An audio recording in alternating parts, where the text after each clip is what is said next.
how's it going? So, hanging today with Trey Xavier at the Gear God Studio in wonderful sunny California.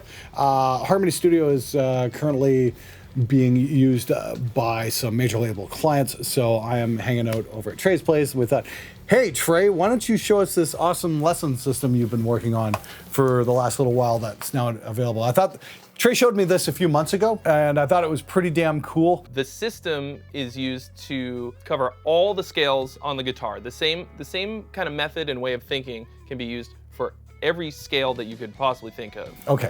Today we're just going to talk about basically the major scale and the modes. Okay, great. Because I know most of you guys are probably guitar players and whatnot, and we're always looking to get some kind of simple tips to help you become a better player and whatnot. And just full disclosure, I am not being paid by Trey to say nice things about his system or any of that stuff. I just thought it was super cool. Oh, okay, I am being paid by Trey to say nice things about his system. Anyway, let's get right into it. That's my life savings well spent. Yeah, so it's called Relation Shapes. And the reason it's called that is because on the guitar is basically a grid, okay?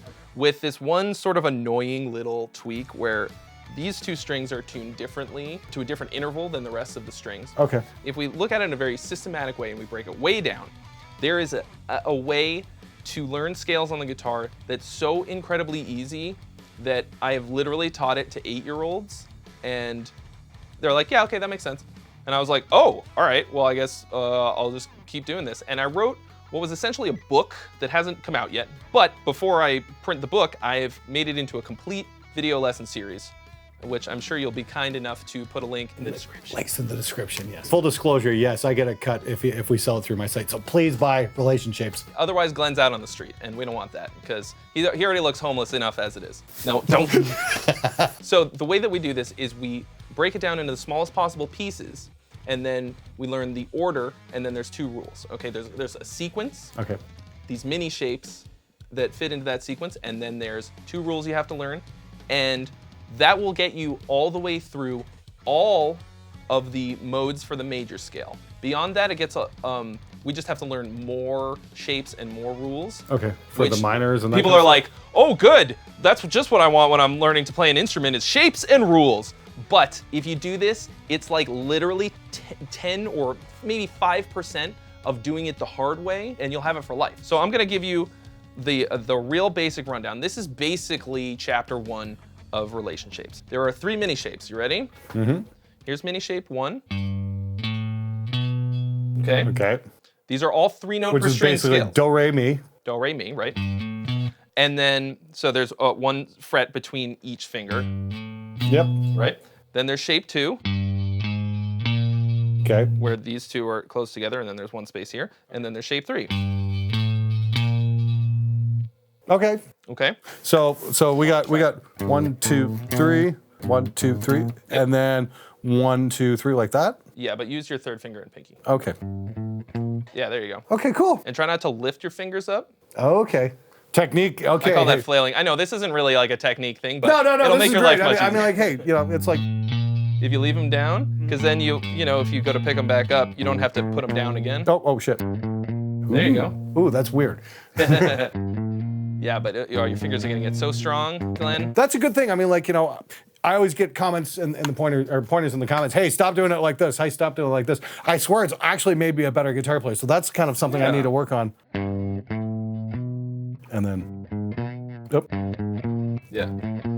Yeah. And all you guys are going, oh, you got it wrong, Glenn. I'm like, yeah, okay, you get it right the first time. I mean, you're here learning. Yes. That's the whole point. Exactly. Okay, so we've got 1, 2, and 3. Yep. And then there's a sequence. Those numbers in an order. Okay, okay, so are we gonna do like ABC, 1, 2, 3, 1, 2, 3, ABC? How does that work? So there's 7 numbers in the sequence, and then that's the sequence. Okay, this is already way too advanced for bass players. So, okay, if you guys play bass, you go, I don't get it. Okay, just leave. 100% there's somebody getting ready to type a comment right now that is, if I wanted to do math, I'd go to school. I'm trying to play rock and roll, bro. The sequence is going this way across the neck every time. Okay? Down. From low to high. Okay. And it's 1, 1, 1, 2, 2, 3, 3. Say it back. 1, 1, 1, 2, 2, 3, 3. That's it. 1, 1, 1, 2, 2, 3, 3. Okay, so that's seven numbers. And Yeah, you're like, we only got "There's six only strings. Yeah. What the fuck, Trey? But wait, there's more. But wait, there's more. Are you tired of just opening juice cartons? It's so much work and it spills everywhere. So the 7 notes of the or the 7 numbers in the sequence, it depends on where you start in that sequence. You're going to get a different mode of the major scale. Okay. So it's not always.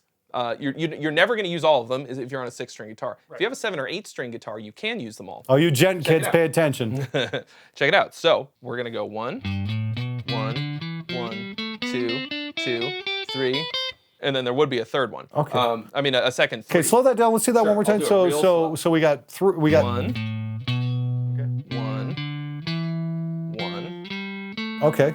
2. And we're creeping up a fret there. 2, 3. Yeah. So. Okay. So you're creeping up a fret. There's 2 places where you do that. That's the 2 rules that I talked about earlier. You're gonna scoot up 1 fret. You're gonna start the next shape, the next number shape, 1 fret higher in 2 different places.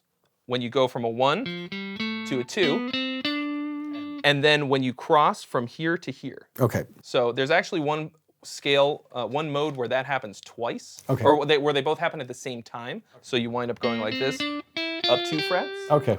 Because you're going from a 1 to a 2, and you're going from this string to this string. Oh, okay. Yeah. Several bass players just died from a brain aneurysm. If you play just like I played, 1, 1, 1, 2, 2, 3, 3. That gives us the Mixolydian mode, which is the 5th mode of the major scale. If we want to get just the major scale, we have to start on the second one. So we go 1. So pretend there was another 1. 1, 1, 1, 2, 2, 3, 3. Yep. Okay. That's just ye old major scale. Yeah, the old do re mi fa sol la ti do. Yeah, and when you're playing modes, the only difference between a major scale mode and just a regular major scale is that you're just starting the scale in a different place and going to a different, like starting from 1 note in the major scale. The pattern itself doesn't change. So if this is the major scale, G major. Yep. But we start on the 2nd note of the major scale and we play the exact same notes. Then we wind up with A Dorian. And it's not really super important that you know the names of them. It's just important that you know that there's 1 mode for each note of the major scale. Okay, and so that makes there how many notes or how many modes? How many modes are there? Like 8? 7. Okay. Ooh. So there's 7 notes in the major scale. Right. Okay. 1, 2, 3, 4, 5, 6, 7, and then it repeats. Okay. So the different modes are just basically means different starting note. Different starting notes.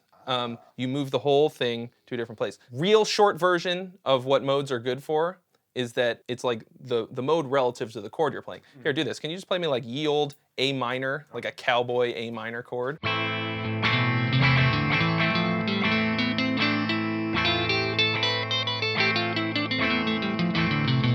So that's just like an A minor scale over an A minor chord. Right. Play it again.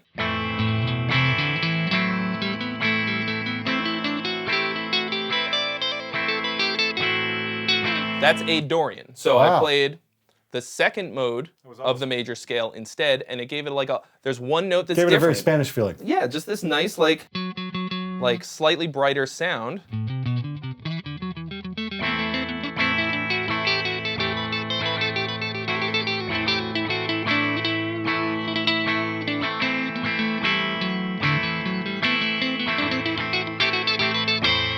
I just gave it a slightly different flavor, and that's what modes are good for. And all that has to do with your starting point.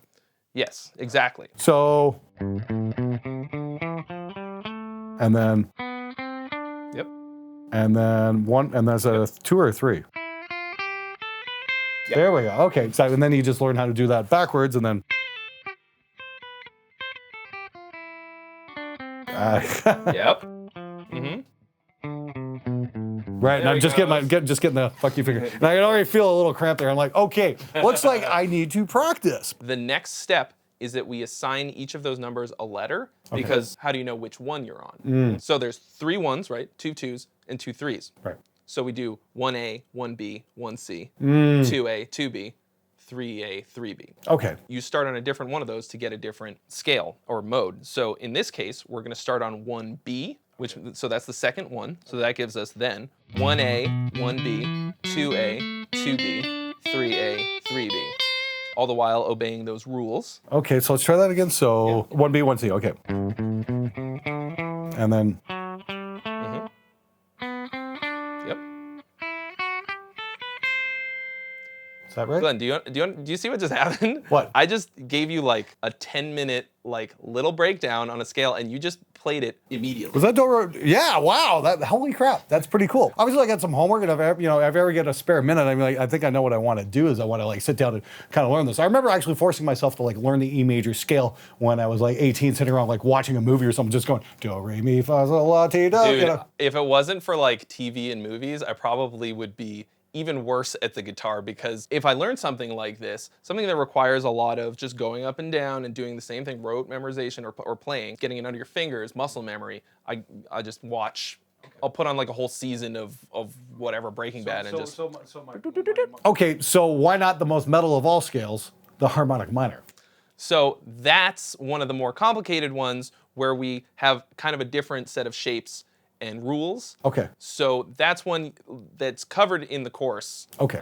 So, once you get the hang of this, then you can move on to that. It's basically the same but different. Well, honestly, this sounds like a course I actually do want to take and sit down and kind of learn this, because I really like how you lay it out. And I learned something really new. I didn't know that the different modes basically just mean different starting point. So very cool. It's like, because I remember reading all those guitar magazines back in the 80s, and oh, this is Dorian, this is Mixolydian, this is this, and I'm almost like, just kind of like, all that terminology just seems a little bit overwhelming, especially to a student. So it just means you're starting with this note. Yeah, and those names don't even actually mean anything. They're names of like ancient Greek tribes. And they just gave them names maybe because there were 7 of them. Okay. And they're fun, catchy names. They're not descriptive names. It's just. Okay, so how long is the course? How many hours? It's 1 hour. That's total. it? 1 total hour. God, it sounds like a fucking infomercial right now. That's it? Really? Just wow, only 1 hour. Can we get one of those Gear God Zooms? Wow, it's only 1 hour long. I can't guarantee that you will learn everything in an hour. You might have to watch it twice or go back, and there's a lot of materials that are included, tabs, the whole thing. There's actually on-screen tabs and stuff. Okay. Yeah, a lot of extra stuff in there that's supposed to make it really easy. There's definitely not an easier way to do it. Okay. I can guarantee that. There's not a simpler, more broken down way to do it. The real thing is how you start looking at the guitar after you learn this, okay? Like, you could for sure learn just memorize the shape of the Mixolydian mode and just get it in your muscle memory and learn it forever. But when you understand the relationships between those mini shapes, those little 1-string shapes, and learn that the sequence is the same every time, then you have actual real freedom moving around the neck. And after a while, once you do it like this, after a while you don't have to think about what mode you're using. You just know what's coming next. You just know what shapes sit where, what mini shapes are going where, and all that. And because of the way that the guitar works, it's not like the piano, where if you learn a scale, you have to learn what that scale looks like, you have to learn how to play it and the right fingering, and that's it. On the guitar, we can learn one shape, one sequence, right? G Mixolydian, B flat Mixolydian. Looks exactly the same. Okay, cool. A Mixolydian. Like, exactly the same every time. We're just shifting it up and down. Even better than that, the sequence works no matter where you start it, no matter what, okay? So, wow, Trey, that's amazing. for example, we were doing G Mixolydian here, 1, 1, 1, 2, 2, okay? Let's start on this G, an octave higher. Okay. 1, 1, 1, 2. Yep. That's still G Mixolydian. Yeah, exactly. If we start on, for example, this G here, 1, 1, 1, 2, 2. As long as you follow the sequence and the 2 rules, you cannot go wrong. It's impossible. So the sequence and the 2 rules. I dare you to go wrong using the sequence and the rules. Okay, so you got your G here and your G here. Yep. And then, so you can start here as well then. I just did that. Yeah, you just did that. Yeah. So what if I want to start down around here somewhere? Do I gotta start on the G? What's going on? What about these on these middle spots? Are you saying to get a different Mixolydian Yeah, scale from? no, not a different scale. I'm just saying a different voicing. You know what I mean? If you want to hit some different strings, that kind of thing. When you say that something is a mode, right? We're still using all those notes from a different major scale, right? So G Mixolydian is the notes of C major. Okay. Interesting. These are all the notes of like you were saying, you just start on it's a different starting place, but it's the same notes from that scale. For example, G Mixolydian, then we go to A, play the same notes. We're in A, Aeolian, just regular old A minor. Well, I'm just saying, okay, so if I'm here, what if I want to go up here? This is my starting one. And still use the notes of G Mixolydian? Yes. Then that, what are you on this? So then That's basically what I was asking. Yes. So we're gonna wind up in a different place in the sequence because now we're here. So this puts us on 2A. Yeah. Oh. So if we're on 2A, what's going to come next as you go that way? 2A. 2A, and then... No. No? 2A, what's next? 2B, 2A. And then, nope. What's that? That's, and then there's... But I mean, what are you playing? And then that's part 3. Yeah, shape 3. Shape 3. But you did. And then we go... No, that was right. Wow! So do it one more time. Okay, so it'd be...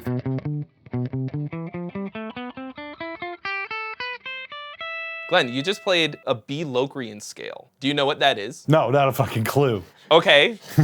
And you've probably never played that intentionally ever before, no. Right? So all you did was follow the rules, Uh-huh. follow the sequence, bada bing, bada boom, that's it. B Locrian is the 7th mode of the C major scale. G Mixolydian is the 5th mode of the C major scale. Okay. All the notes that we played for both of those scales are in the key of C, which is just all the white notes on the piano. It's all the natural notes, okay, right? Sure. C, D, E, F, G, A, B. So if you play just the white notes on the piano, starting on B, you get what you just played, which is B Locrian. It's the 7th mode. Okay. And that's how that works. But that was still, and we could still keep that. We could still keep that as part of our. So we're still in key here. Yep. Okay, so that's actually kind of cool. So you actually explained that all, how we can, play one key, or how playing the same key, we can play all up and down the fretboard just using those rules.